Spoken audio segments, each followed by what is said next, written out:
मेरे देशवासियों, आज का जो ये समय है ये एक ठहराव का समय है, लेकिन ये ठहराव लंबे समय का नहीं है। आज जो ये भारत के मजदूर हैं जो सड़कों पर संघर्ष कर कर अपने गृह जनपद पहुँचे हैं, अपने घरों में पहुँचे हैं, और घर पर जाने के बाद भी एक चिंता का विषय ये है इनके लिए कि आगे हमारा जीवन यापन कैसे होगा, हमें रोजगार कैसे मिलेगा। तो मैं इन मजदूर भाइयों से कहना चाहूँगी कि धैर्य को रखें, हिम्मत ना हारे। हर एक कष्टों का अंत होता है। अगर अंधेरा है तो सवेरा भी जीवन में होता है। हाँ, आज संकट की घड़ी है, पूरे देश के लिए है। मजदूरों से लेकर मिडिल क्लास, व्यापारी, छोटे बड़े व्यापारी, उद्योगपतियों तक सबको दिक्कतों से जूझना पड़ रहा है, क्योंकि ये वायरस ही ऐसा आ गया देश में कि हर कोई दिक्कतों से जूझ रहा है। लेकिन आपने एक खबर सुनी होगी कि चाइना से हजारों कंपनियां चाइना को छोड़कर अन्य देशों में अपना कारोबार स्थापित करना चाहती है। और ये जो मजदूरों की खबरें हैं ये अंतर्राष्ट्रीय स्तर की खबरें बनी है। देश में भी अच्छी खासी राजनीति हुई है, लेकिन अंतर्राष्ट्रीय स्तर की खबर बनी है।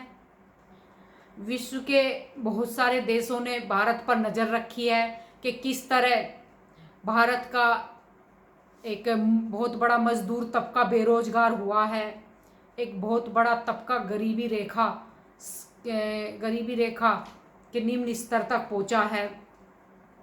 तो इससे एक भारत के लिए एक सकारात्मक, एक पॉजिटिव सोच का संचार होता है। और मेरा मानना तो ये है कि मेरा मानना है कि इससे भारत को फायदा होगा। और ये जो मेरे जितने भी हमारे जो देश के मजदूर भाई हैं इनको अच्छे से रोजगार भी मिलेगा, क्योंकि भारत ही एक ऐसा विकल्प है इन विदेशी कंपनियों को। और आने वाले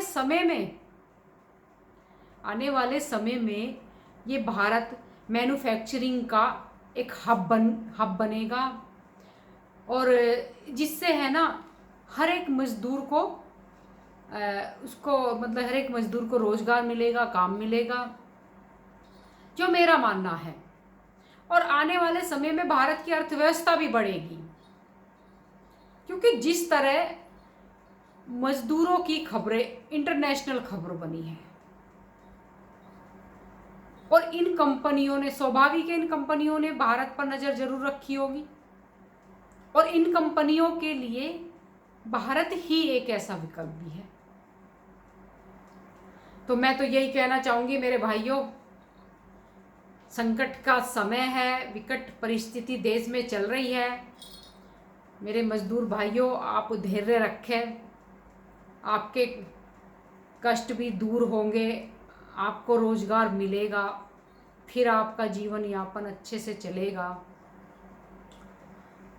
और मैं एक बात और कहना चाहूँगी लास्ट में, कुछ छोटे छोटे बच्चों को उकसाकर मेरी फेसबुक आईडी पर भद्दे कमेंट करवाए जाते हैं। छोटे छोटे बच्चे हैं, बहुत छोटी उम्र के, उनकी गलती नहीं है, मुझे तो उन पर तरस आता है, क्योंकि उनको ऐसा एक जहर का प्याला पिलाया जा रहा है जिससे उनके संस्कार खत्म हो रहे हैं। देशभक्ति, राष्ट्रभक्ति उनके अंदर से समाप्त हो रही है, और उन बच्चों को इससे कुछ फायदा भी नहीं होगा। हाँ, इन बच्चों से उनको जरूर फायदा हो जाएगा जो इनको ये करने के लिए प्रोत्साहित कर रहे हैं। तो मुझे ऐसे बच्चों पे बहुत तरस आता है, और मैं तो उनके माँ बाप से ये कहना चाहूँगी कि समय रहते हुए इन बच्चों को संस्कार दीजिए। एक महिला की कैसे इज्जत करी जाती है, कैसे सम्मान करा जाता है, ये इनको सिखाइए। मेरे लिए नहीं अच्छा होगा ये, ये उन आपके बच्चों के लिए ही बहुत अच्छा होगा। अगर आपके बच्चों में संस्कार होंगे तो आप ही के बच्चों के लिए अच्छा होगा। तो इसी के साथ मैं अपनी बात समाप्त करना चाहूँगी। जय हिंद, जय भारत।